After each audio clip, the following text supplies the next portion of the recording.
January 23rd, 1944. Monte Cassino, Italy. 0600 hours. Staff Sergeant Jameson Whittaker lay motionless on frozen ground. His breath formed small clouds in the pre-dawn darkness. 25 feet ahead, 3 German soldiers moved through the rocky terrain, searching. The first German stopped, scanned the hillside. His eyes swept directly over Whittaker's position, saw nothing. The soldier moved closer. 18 feet now. He raised his binoculars, studied the exact spot where Whittaker lay. Still nothing. The third German walked within 9 feet. So close, Whittaker could hear the man's breathing, could smell cigarette smoke on his uniform, could see the wedding ring on his left hand. The German's boot landed 6 inches from Whittaker's outstretched arm. The soldier paused, looked down, looked right at Whittaker, saw rocks, dead grass, winter-brown scrub, not a man. The patrol moved on. Whittaker remained frozen for another 17 minutes. Only when the Germans disappeared over the ridge did he allow himself to breathe normally.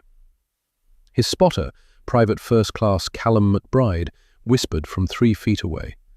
"They looked straight at you." "3 times, Whittaker said quietly. "How?" Whittaker shifted slightly, and the strange patchwork covering his body rippled like wind through dry grass. Olive branches, stone dust, fabric torn from bombed buildings, local vegetation that matched the Italian hillside perfectly.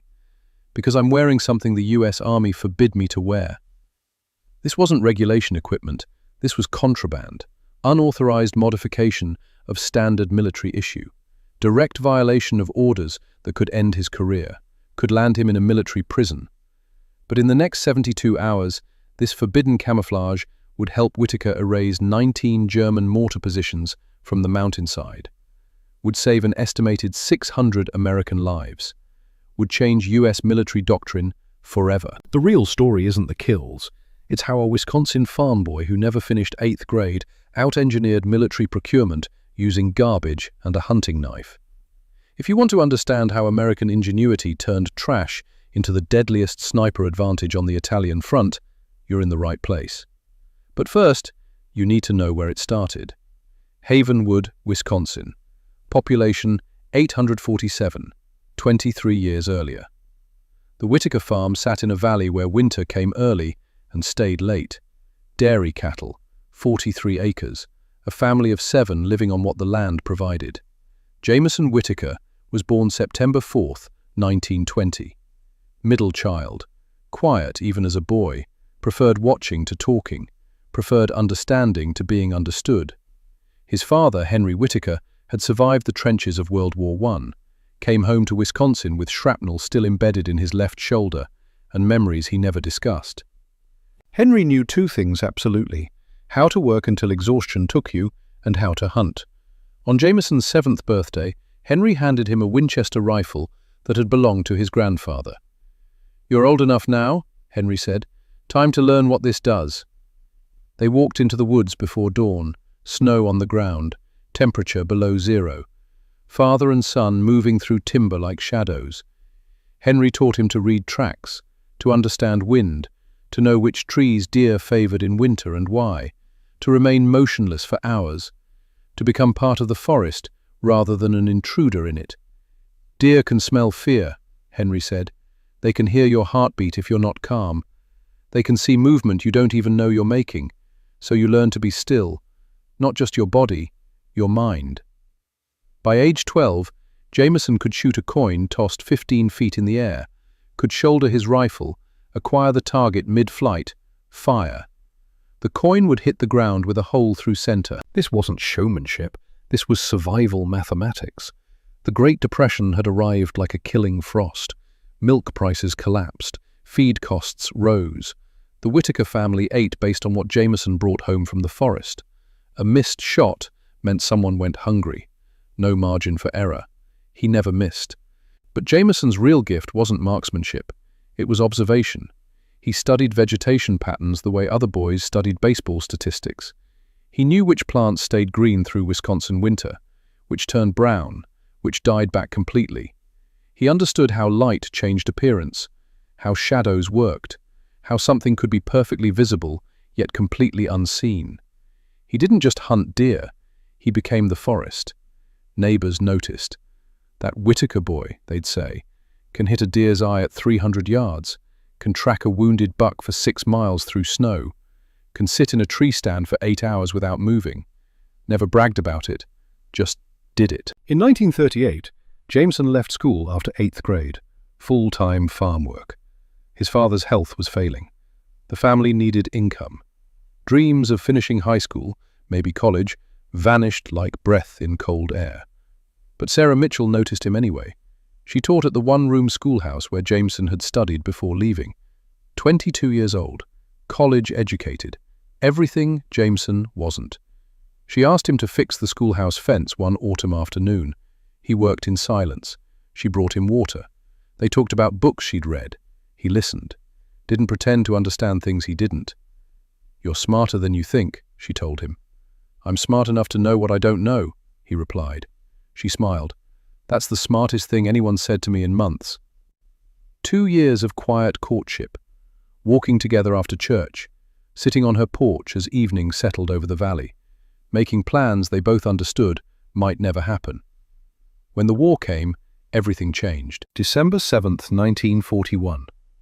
Jameson heard the news on the radio while milking cows.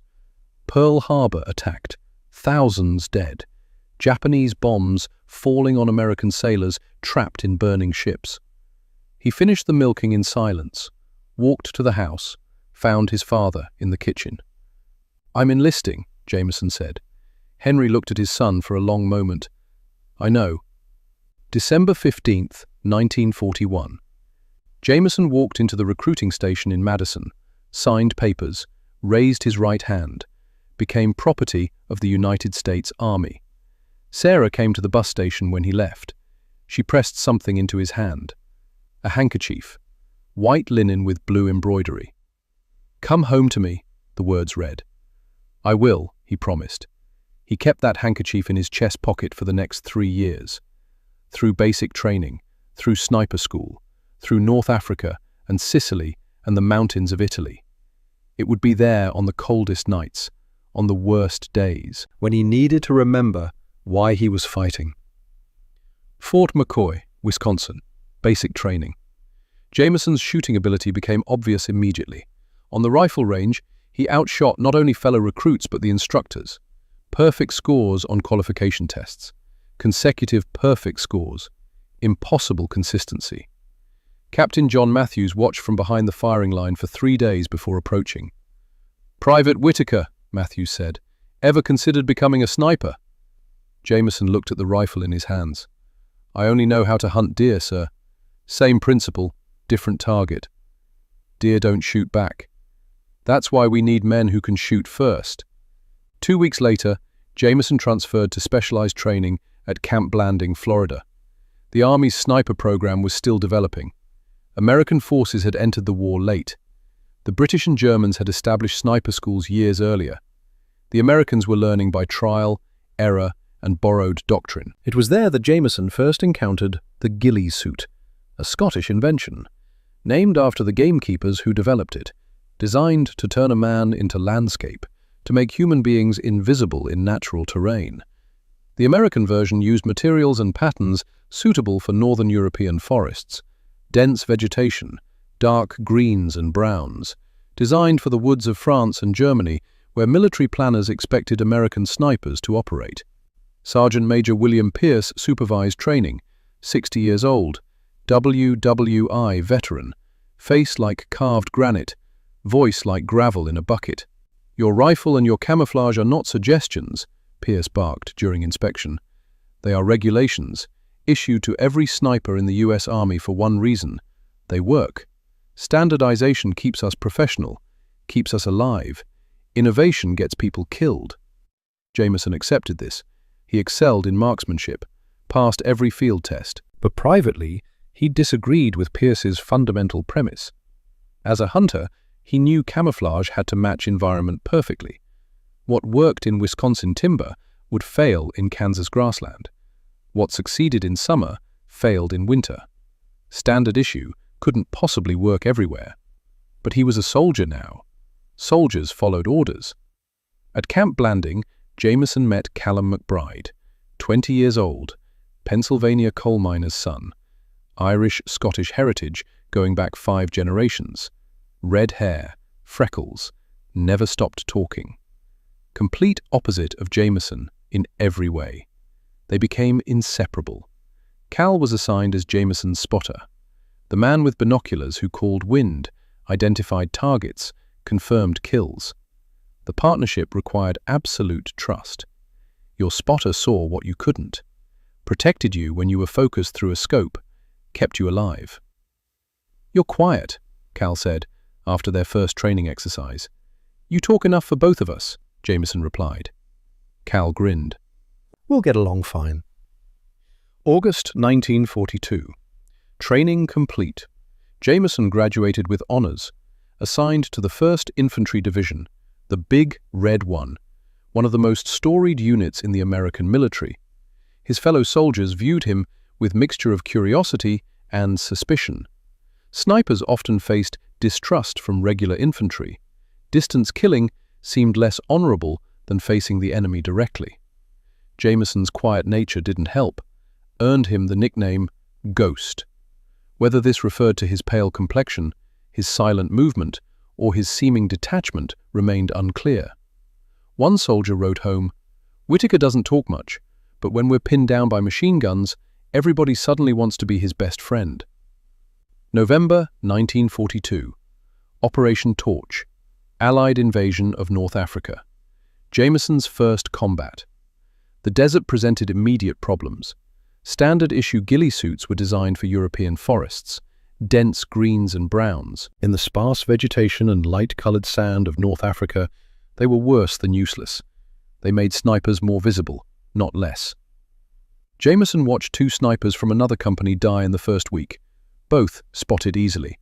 Both killed by German counter-snipers who saw them long before they saw the enemy. Without authorization, Jameson began modifying his equipment. He incorporated local materials, desert brush, sand-colored fabric, earth tones that matched Tunisian terrain. He worked at night, in secret. Cal helped him gather materials and kept watch.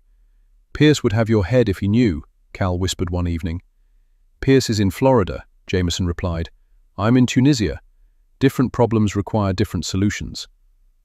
3 weeks later, Lieutenant Harold Thompson discovered the modifications during inspection. "What the hell is this, Whitaker?" "Adapted camouflage, sir." "This is direct violation of equipment protocols." "Yes, sir." Thompson studied the modified ghillie, looked at Jameson, looked back at the equipment. "Can you demonstrate its effectiveness?" "Yes, sir." Jameson set up 30 yards away, full daylight, minimal cover. Thompson tried to locate him through binoculars, failed completely. Thompson walked to within 15 feet, still couldn't distinguish Jameson from surrounding terrain. "Jesus Christ," Thompson muttered. He turned to Jameson. "This conversation never happened. You didn't modify anything. I didn't see anything. Understood?" "Yes, sir." "Keep yourself alive, Whitaker." In North Africa, Jameson recorded 37 confirmed kills, many at distances exceeding 800 yards. He eliminated German officers and radio operators with precision, disrupted enemy communications, created chaos in German command structures. His success drew attention from higher command. They began requesting him for specific missions targeting high-value positions. But it was during the Sicilian campaign in July 1943 that Jameson's unconventional approach truly proved its worth. Sicily's Mediterranean landscape bore no resemblance to northern Europe. Olive groves, vineyards, dusty hillsides, rocky terrain. Standard camouflage patterns stood out like flags. Working at night, Jameson completely rebuilt his ghillie suit using local vegetation and earth. The modifications allowed him to position himself 200 yards from a German command post for 3 days without detection. He gathered intelligence, eliminated key personnel, directly contributed to the rapid Allied advance toward Messina. By September 1943, when Allied forces prepared for mainland Italy invasion, Jameson had been promoted to staff sergeant. Given command of a small sniper section, 3 teams, 9 men. His troubles with command began in earnest. Major Lawrence Kincaid, 42 years old, West Point graduate, career officer, stickler for regulations, newly assigned to oversee special operations for the division. During pre-deployment inspection, Kincaid discovered Jameson's entire section using locally modified camouflage. "This ends now, Sergeant." Jameson stood at attention. "Sir, you will return to regulation equipment immediately. This isn't some hunting trip in Wisconsin. This is the United States Army. We have standards for a reason." Jameson attempted to explain the tactical advantages, offered to demonstrate effectiveness, showed mission success rates compared to standard equipped units. Kincaid was unmoved. "Your previous officers may have tolerated this frontier nonsense, but I will not. Return to regulation equipment, or I'll have you court-martialed for insubordination. Do I make myself clear?" "Yes, sir." Dismissed. Reluctantly, Jameson complied. His team reverted to standard-issue ghillie suits before landing at Salerno on September 9, 1943. The results were immediate and devastating. Private Eugene Carpenter, 19 years old, farm boy from Ohio, eager, nervous, talented, everything Jameson had been 5 years earlier. Gene had joined Jameson's section in August, showed natural aptitude for marksmanship, good instincts, listened carefully, followed instructions, wanted desperately to prove himself. Jameson took him under protection, taught him everything: how to read terrain, how to calculate wind, how to remain invisible, how to stay alive. "Will we make it, Sarge?" Gene asked the night before their first Italian mission. Jameson looked at the kid's young face, remembered being 21 himself, remembered promising Sarah he'd come home. "Stay low, trust your training, you'll be fine." September 14, 1943. Mission: targeting German artillery positions overlooking Allied advance routes. Gene and his spotter moved into position using regulation camouflage. The standard-issue Ghillie stood out starkly against Italian terrain. Brown and green designed for forests, not Mediterranean scrubland. German observers spotted them within 20 minutes. Mortar fire followed. Gene died instantly. Never knew what hit him. His spotter barely escaped. Jameson reached the position an hour later, found Gene's body, blood everywhere. The boy's eyes still open, staring at nothing. In Gene's chest pocket, Jameson found an unsent letter. "Dear Mom, I'm learning from the best. Sarge Whitaker will keep us safe. Don't worry about me. I'll be home before you know it. Love, Eugene." Jameson sat beside the body for 15 minutes. Cal approached quietly, didn't speak, just sat beside him. Finally, Jameson stood. "Kincaid killed him," he said quietly, "and I killed him by obeying." That night, Jameson made a decision, despite direct orders, despite threat of court-martial, despite everything. He would return to his modified techniques. The lives of his men depended on it. Working in secret, often at night, Jameson taught his remaining team members to adapt their camouflage using local materials. He established a coding system in their reports that obscured their methods while still accurately recording positions and kills. For nearly 2 months, they operated successfully under this deception. 43 confirmed enemy kills, 0 casualties. Every mission was a risk. Every operation could end in discovery. Every day could be the one where Kincaid found out. But Jameson's men stayed alive.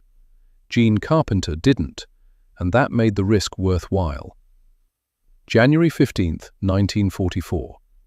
Jameson received orders to report to Major Kincaid's command post immediately. Cal looked at him. He knows. Jameson buckled his belt, adjusted his uniform, picked up his cap. "Let him court-martial me," he said quietly. "At least my men are alive." He walked across frozen ground toward Kincaid's headquarters, not knowing that in the next 5 minutes his entire war would change, not knowing that Kincaid was about to give him the most impossible mission of his life. 72 hours. 19 German mortar positions, 1 forbidden ghillie suit. The ghost of Monte Cassino was about to be born. But first, he had to survive the next conversation. Major Lawrence Kincaid's command post occupied a half-destroyed farmhouse 3 kilometers behind the front lines. Canvas covered broken windows, maps lined walls riddled with shrapnel holes. The smell of coffee mixed with cordite. Jameson entered, stood at attention. Kincaid sat behind a field desk. Didn't look up immediately, let the silence build. Finally, he closed the folder before him. "I've been reviewing casualty reports from our sniper sections, Whitaker." "Yes, sir." "Your section has 0 casualties since October. Others have lost up to 70% of their personnel." Jameson said nothing. "Furthermore, your kill confirmations are nearly triple any other section. Your spotting reports contain details that would be impossible to observe from the positions you've officially logged." Kincaid stood, walked to the map on the wall, traced his finger along the Gustav line, the German defensive positions that had stopped the Allied advance cold. "You've been disobeying my direct order regarding equipment modifications, haven't you?" The question hung in the air like smoke. Jameson considered lying, denying it, but decided honesty was the better strategy now. "Yes, sir, I have." Kincaid's face remained unreadable. He turned back to the map, tapped 19 red marks scattered across the mountainside. Under normal circumstances, this would warrant immediate disciplinary action, court-martial for insubordination, possibly prison time. He paused. However, these are not normal circumstances. Kincaid pulled a document from his desk. Casualty estimates. Intelligence reports. Numbers that told a story of systematic slaughter. Command has identified 19 key mortar positions that had been decimating our forces attempting to approach the Gustav line. These positions are responsible for approximately 200 casualties per day. Conventional methods have failed to neutralize them. Artillery can't reach them. Infantry assaults result in unacceptable losses. Airstrikes hit empty positions because the Germans relocate immediately after firing. He fixed Jameson with a hard stare. "I'm assigning your section this mission. You have 72 hours to eliminate as many of these positions as possible. Use whatever methods you deem necessary." Jameson kept his expression neutral. "To be clear, sir, whatever methods?" This is not blanket approval for disregarding regulations. This is a one-time exception based on extreme tactical necessity. Success would potentially vindicate your approach. Failure would likely end your military career, possibly result in court-martial. Kincaid sat down, signed a mission order, handed it to Jameson. "And Sergeant, I never had this conversation with you. Officially, you're conducting routine reconnaissance. Understood?" "Yes, sir." Dismissed. Jameson turned to leave. "Whitaker," he stopped. "Bring your men home alive." "Yes, sir." Back at his section's bivouac area, Jameson spread the map before Cal and the others. 19 targets, 72 hours. "We move tonight." Cal studied the positions, whistled low. "That's impossible terrain, exposed approaches. German observation posts have clear sight lines across every valley. Which is why we'll need better camouflage than they've ever seen." Cal watched him begin gathering materials. "What are you building?" "Something that shouldn't be possible." Jameson didn't construct his ghillie suit, he engineered it. Base layer of burlap, weathered and torn to match bombed landscape. Over this he attached olive branches at precise angles, mimicking natural growth patterns. Not uniform, random, the way nature actually worked. Between layers, he rubbed stone dust into fabric, 3 different colors. Light gray from limestone rubble, dark from basalt, rust-colored from iron-rich soil, creating depth, shadow, variation. Not just color, but texture. Wild fennel and local scrub filled gaps. Not decorative, structural. Each piece served purpose, broke up human outline, created 3-dimensional effect. Everything bound with copper wire and thread, salvaged from destroyed equipment. Not just tied, woven, integrated. The ghillie wasn't worn, it became part of the wearer. Final step, weathering, soaked in muddy water, dried partially, re-soaked, creating natural wear patterns, stains, aging, making new materials look like they'd been there for months. 11 hours of work. Cost, $0. Equivalent military procurement price for comparable camouflage, $340. Cal examined the finished product. It looks like garbage. It looks like the hillside, Jameson corrected. Will it hold together? Long enough. A military camouflage expert examining it after the war would declare it aerodynamically unsound, mechanically unstable, theoretically incapable of maintaining integrity through more than a dozen movements. Jameson would wear it for 72 hours straight, would move countless times, would survive situations that should have been impossible. January 19th, 1944. 2,200 hours. Night infiltration. Jameson and Cal moved toward German-held territory. Not fast. Agonizingly slow. Inches at a time when enemy attention might be directed their way. Frozen completely when observation seemed likely. 8 hours to cover 400 yards. By dawn of January 20th, they had established position on a rocky outcropping overlooking the valley. 823 yards from their first target. Through his scope, Jameson observed a German mortar team setting up in a small clearing beside a bombed farmhouse. 7 men, moving with practiced efficiency, confident they were beyond American sniper range. Cal whispered range and wind data. 823 yards. Wind 3 o'clock, 8 miles per hour. Temperature 31 degrees. Jameson calculated bullet drop. 24 inches at this range, adjusted for wind drift, controlled his breathing, felt his heart rate slow. The German sergeant directing the mortar crew stood in profile.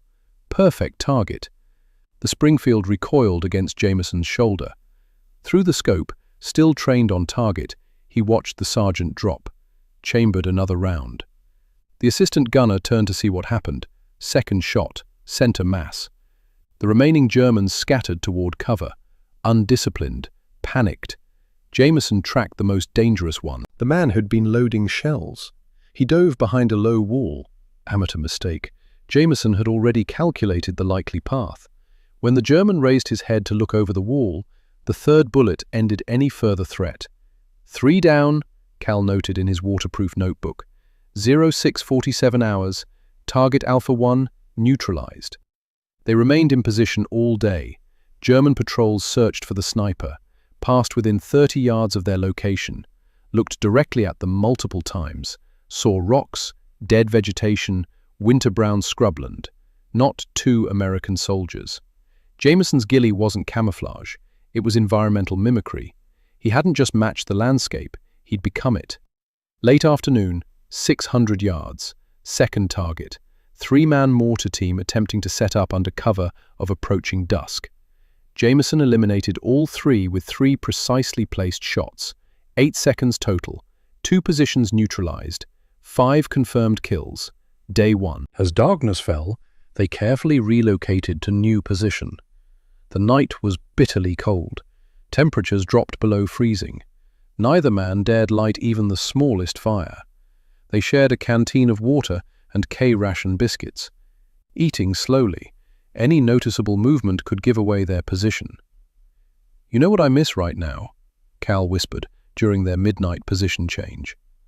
"What?" "My mother's shepherd's pie. She'd make it every Sunday after church.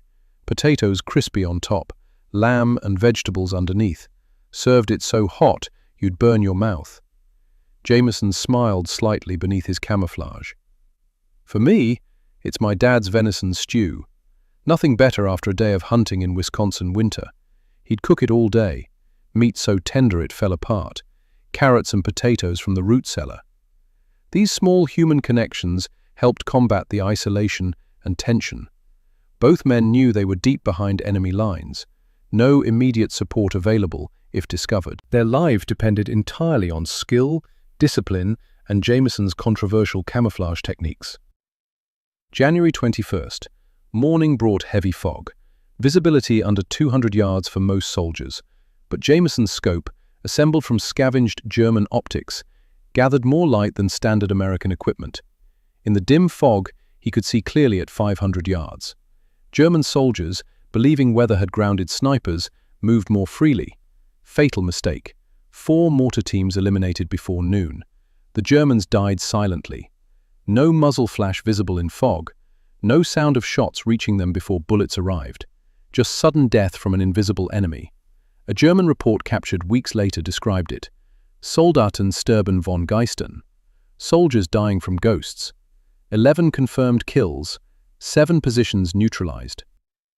Day 2 underway. Then the fog lifted. Jameson spotted something unexpected. German command post, 250 yards away. 3 officers visible. A major and 2 captains based on insignia, not on their target list, not part of the mission, but high-value targets that could significantly impact enemy operations. Cal suppressed a gasp. That wasn't on our list. Jameson studied the officers through his scope, watched them examine maps, issue orders, make decisions that would send German soldiers to kill Americans. He thought of Gene Carpenter, 19 years old, dead because of orders from officers like these. Record them as extras, he whispered. The officers would only be exposed for moments as they moved between buildings. Now or never. Jameson settled his crosshairs on the major's chest. 3 shots in rapid succession. All 3 officers dropped before they could react. Instantly, alarms sounded throughout the German position. Soldiers swarmed from buildings. Search parties formed. The entire area erupted into activity. "Move now," Jameson hissed. They had prepared an escape route, used every bit of their fieldcraft to withdraw as Germans saturated the area. For 57 minutes, they lay completely motionless in a drainage ditch. German boots passed within 3 feet of their position, literally stepped over them twice. Search parties looked directly at them, saw disturbed earth, dead grass, rocks, not men. One German soldier stood 18 inches from Jameson's face for nearly 2 minutes, scanned the area with binoculars, turned 360 degrees, looked down at his feet. Jameson could see the man's individual whiskers, could count the buttons on his uniform, could smell ersatz coffee on his breath. The soldier's gaze swept across Jameson's ghillie-covered form, registered nothing, moved on. Cal felt a sneeze building, the cold, the dust, the stress. He began to convulse slightly. Jameson's hand moved with glacial slowness, covered Cal's mouth and nose, applied gentle but firm pressure. Cal held it. 35 seconds, eyes watering, body shaking with effort. Finally, the urge passed. The search moved to other areas. By mid-afternoon, they had repositioned to target assigned mortar teams once more. Despite the close call, they managed to eliminate 2 more positions before darkness fell. January 23rd. Dawn, clear and cold. Jameson and Cal had relocated during the night to the rocky outcropping where this story began. They were exhausted. Less than 4 hours of sleep in the past 3 days, always in short shifts, 1 man awake and vigilant at all times. Yet their determination remained undiminished.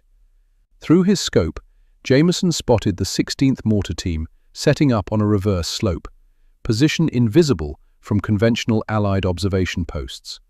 This allowed the Germans to fire on American troops without exposing themselves to return fire.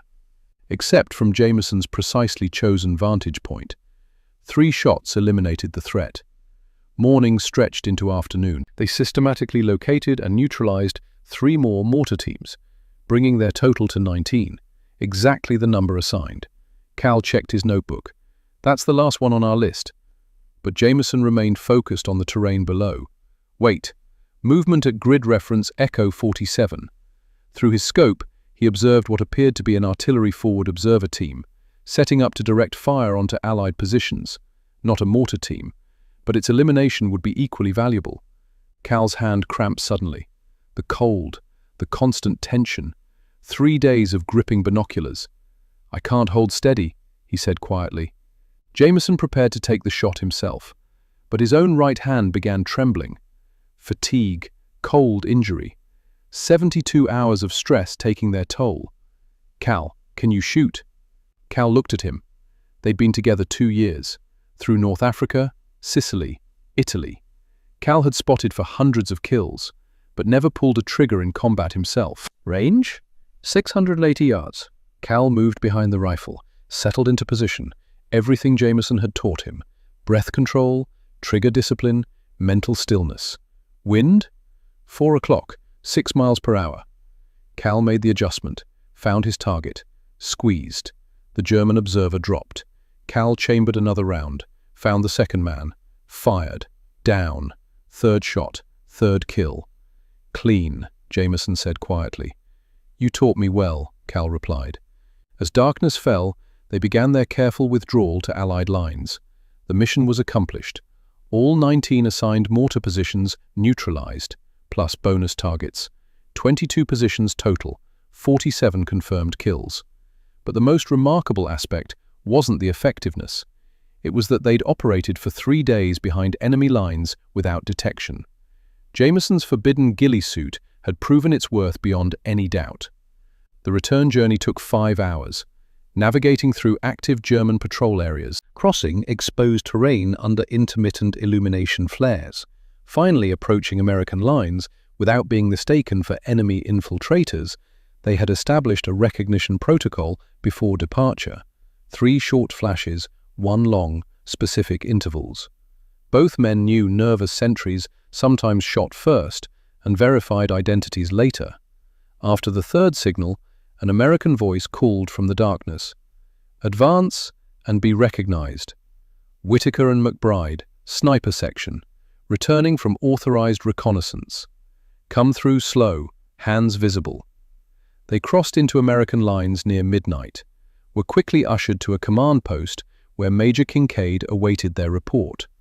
The farmhouse was warm after 3 days of freezing temperatures, made both men slightly light-headed as they stood at attention. 19 mortar teams neutralized, sir, Jameson reported formally, plus 2 artillery observer teams and 3 high-ranking officers. 47 confirmed enemy personnel eliminated. Kincaid studied the detailed log Cal had maintained, each elimination marked with precise coordinates, times, and conditions.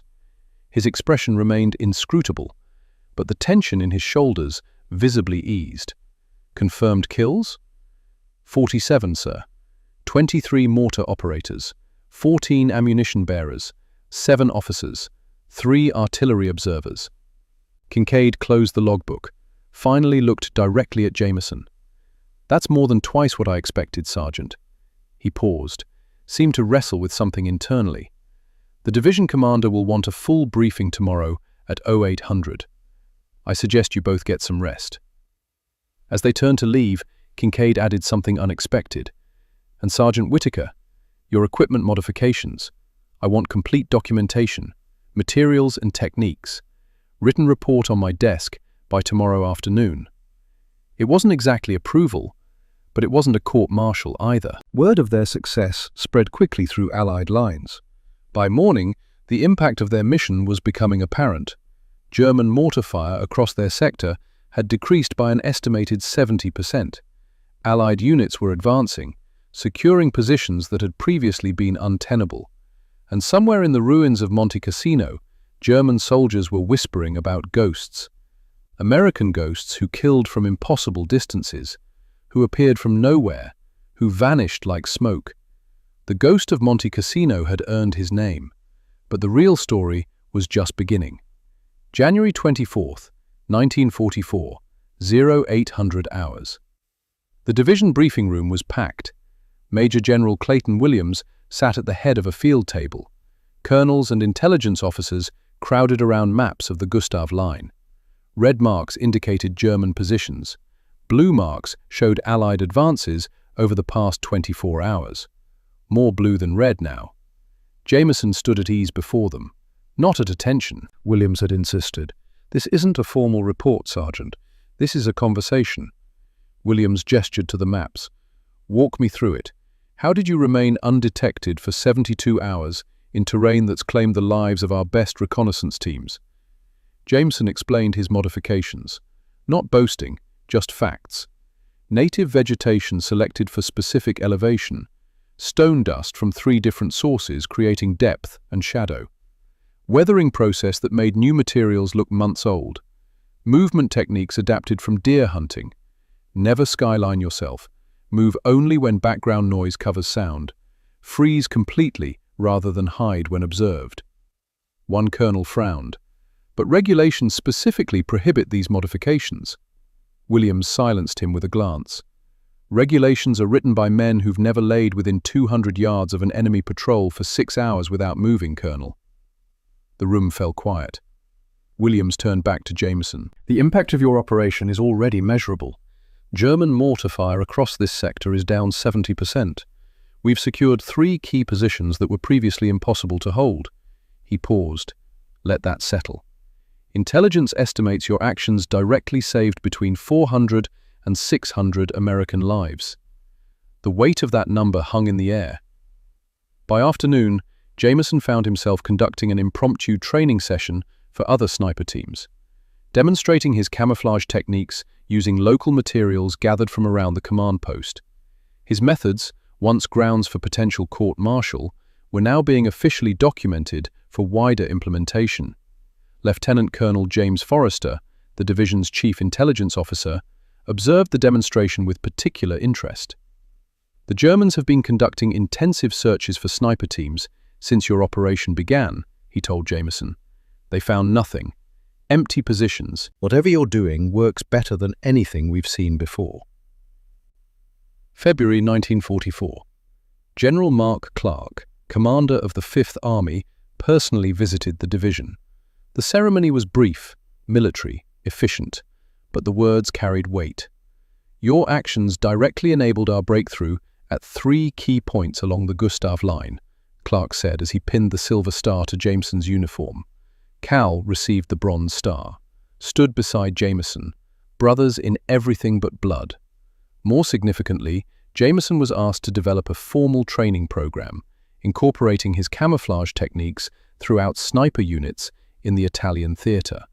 What had begun as unauthorized innovation was becoming doctrine. June through August 1944. Jameson trained over 300 snipers and reconnaissance specialists. The techniques spread through the 5th Army like wildfire. German counter-sniper effectiveness plummeted. Allied sniper casualties decreased by more than half. Enemy losses from precision fire increased by over 200%. In October 1944, the U.S. Army Sniper Training Manual was revised. A new appendix added, Environmental Adaptation of Standard Camouflage Techniques. It began with a remarkable statement. While standardization of equipment remains the foundation of military efficiency, combat experience has demonstrated that environmental adaptation is essential for operational effectiveness. Official sanctioning of the very approach that had once nearly ended Jameson's military career. December 1944. Battle of the Bulge. The desperate German offensive through the Ardennes forest. Jameson was returned to combat operations. Dense forests and snow-covered terrain presented entirely different camouflage challenges than Mediterranean hillsides. Once again, he adapted, developed white weather techniques that allowed Allied snipers to operate effectively in snow conditions. During this period, he personally accounted for 28 confirmed enemy kills, including 2 battalion commanders whose elimination significantly disrupted German command and control capabilities. By war's end, Jameson had achieved the rank of Master Sergeant, accumulated 103 confirmed kills, one of the highest counts among American snipers. Yet, those who knew him noted he never spoke of these statistics, focused instead on the Allied lives his techniques had saved. May 1945. Germany surrendered. Jameson was serving as chief instructor at the European Theatre Sniper School he'd helped establish. The war's conclusion brought him to a crossroads. The Army offered him a permanent commission as an officer to continue developing advanced fieldcraft techniques. Good pay, career security, respect. He met with Major Kincaid, who had remained his advocate throughout the latter stages of the war. "I've seen enough killing to last several lifetimes," Jameson said quietly. "I'd like to go home to Wisconsin and see if my father needs help with spring planting." Kincaid nodded, extended his hand. "You've earned it, Whitaker. More than earned it." August 12, 1945. Honorably discharged. Jameson returned to Havenwood, Wisconsin with little fanfare, just another small-town boy coming home from war. The bus dropped him at the general store. He walked the 2 miles to his family's farm, carrying everything he owned in a duffel bag. Sarah was hanging laundry when she saw him coming up the road. She dropped the sheet she was holding, ran. They met halfway between the house and the road. She threw her arms around him. He held her tight, felt her shaking. Or maybe he was the one shaking. "You're home," she whispered. "You're finally home." Jameson broke down then, first time showing real emotion in 4 years.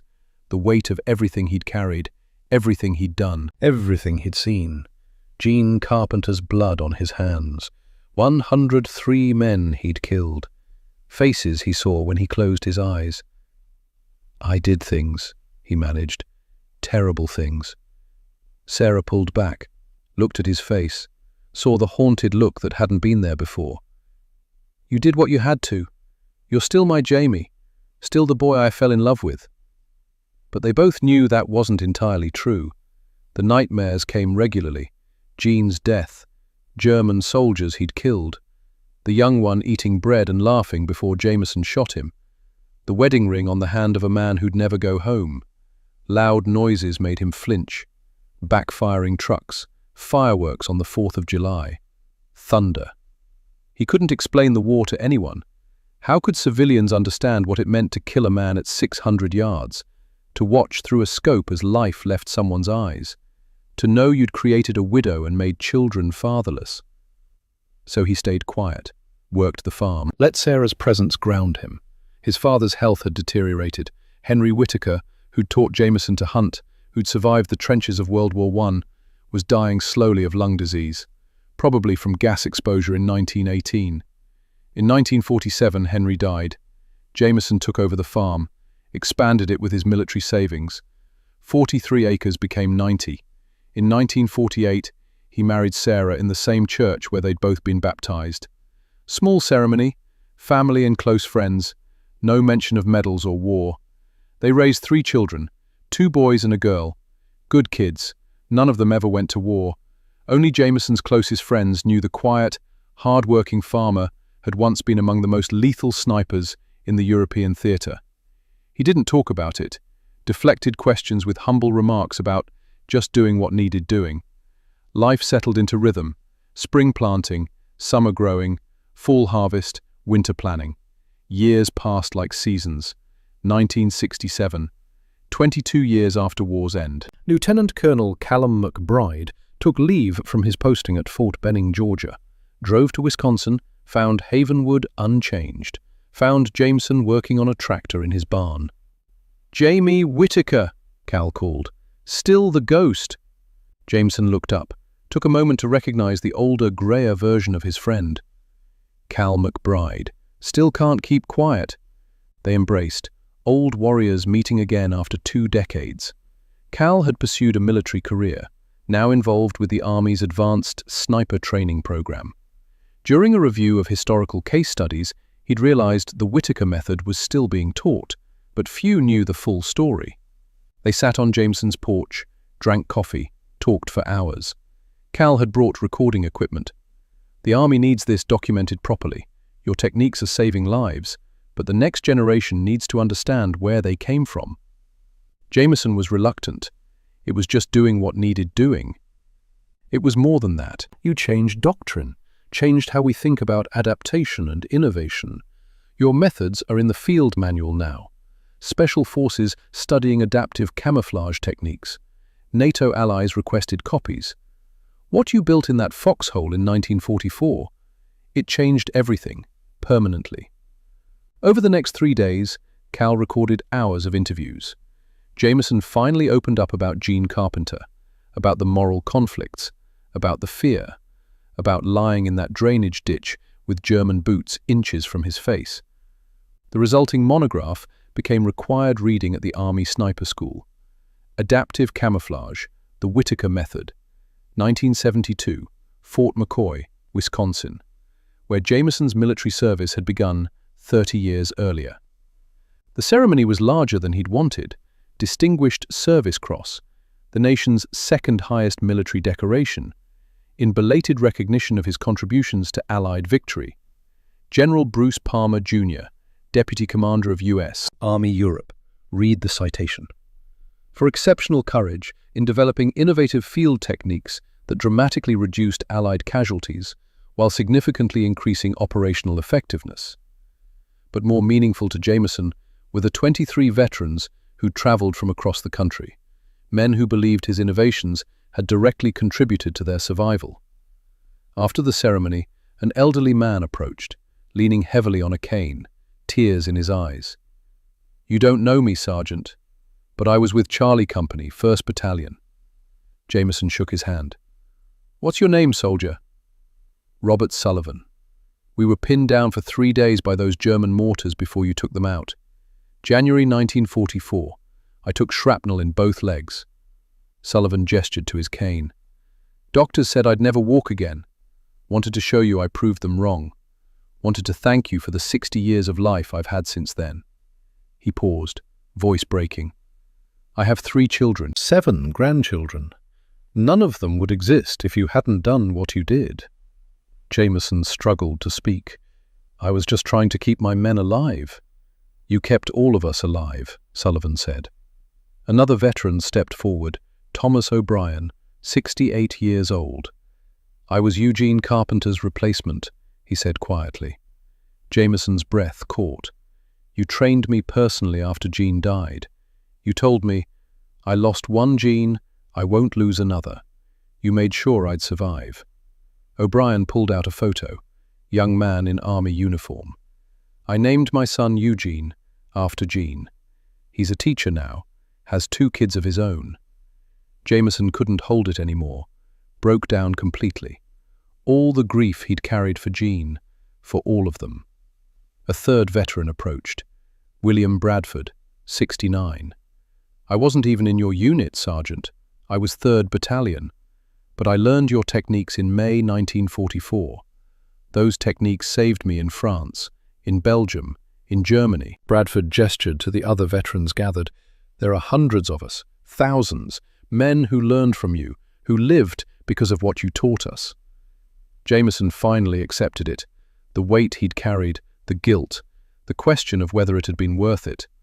Thousands of men saved directly and indirectly through the techniques he'd developed. He gave a short speech, first public speech of his life. "I did what any man would do for his brothers. The real heroes are the boys who didn't come home. Gene Carpenter, 405,000 other American boys who never got to have families, never got to grow old. If my small contribution meant fewer mothers got that terrible telegram, then it was worth it." The years that followed were quiet, peaceful. Jameson continued farming until 1983. Health issues forced him to sell the operation. He remained active in local veterans organizations, but always deflected personal recognition. When interviewed for a local newspaper on the 50th anniversary of D-Day in 1994, he insisted, "The real heroes didn't come home. I was just lucky." September 1997, Jameson's health failing rapidly.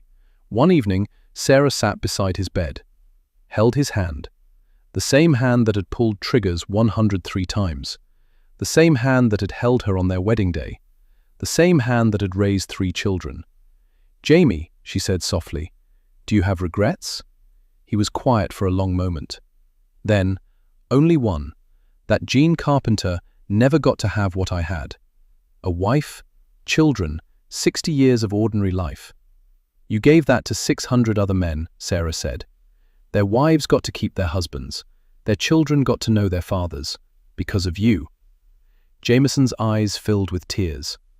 "Gene would have wanted that," he whispered. "He would have wanted them to live." "Then you did right by him," Sarah said. "You did right by all of them." Jameson squeezed her hand. "Come home to me," you said. "I did. I kept my promise." "You did," Sarah whispered. "You came home." October 2nd, 1997. Jameson Whittaker passed away peacefully, age 77. Sarah beside him. Children and grandchildren gathered close. His obituary in the Havenwood Gazette made only passing reference to military service. Served with distinction in the European theatre during World War II. But his legacy lived far beyond his small Wisconsin hometown. At the United States Army Sniper School at Fort Benning, The primary training field bears a simple plaque, Whitaker Range, named in honor of Master Sergeant Jameson W. Whitaker, whose innovative approach to fieldcraft saved countless American lives and revolutionized modern camouflage techniques. Each year, a special lecture is delivered to graduating sniper students. The Whitaker Principle, emphasizing that true excellence sometimes requires questioning established protocols. The lecture always concludes with Jameson's own words from his 1972 interview. "The rulebook is written for general situations. Combat is always specific. Know the rules well enough to know when they need to bend." Today, in the U.S. Army Ordnance Museum, Jameson's original ghillie suit sits in a climate-controlled display case. The olive branches are still visible, stone dust still embedded in the fabric, copper wire still holding it together. The display label reads, "Field Expedient Camouflage Assembly," one of World War II's most unique artifacts, testament to American ingenuity under fire. Staff Sergeant Jameson Whitaker, 1st Infantry Division, 1944. The Whitaker method has been credited with saving an estimated 8,000 lives through improved survivability training since 1945. It's still taught today, still studied, still saving lives. In 2015, Sarah Whitaker was interviewed for a documentary. 92 years old, still living in the farmhouse where she'd raised 3 children. "Jamie came home different," she said, "quieter, haunted, but he was still the boy I fell in love with. He'd wake up at night calling for Jean, calling for men whose names I never knew. But during the day, he'd work the farm, teach our kids, help neighbors. He lived a good life, a full life." She showed the interviewer his medals: Silver Star, Distinguished Service Cross, Bronze Star. The ghillie suit fragment preserved in a frame. He never wanted to be remembered as a killer. He wanted to be remembered as someone who protected his brothers. January 23, 2020. A young Army Ranger stood before Jameson's grave in Wisconsin, fresh from Fort Benning graduation, fresh from learning the Whitaker method. He placed a small bundle on the headstone, olive branches, wrapped in burlap, exactly as he'd been taught. "Thank you, Sarge," he said quietly, "for showing us that the best weapon isn't the one in your hands, it's the one in your head." He saluted, held it, then walked away through snow-covered cemetery. Behind him, on the simple headstone, wind rustled the olive branches. After 76 years, the ghost of Monte Cassino still stood watch, still teaching, still saving lives. The greatest warriors are those who fight not for glory, but for the person beside them.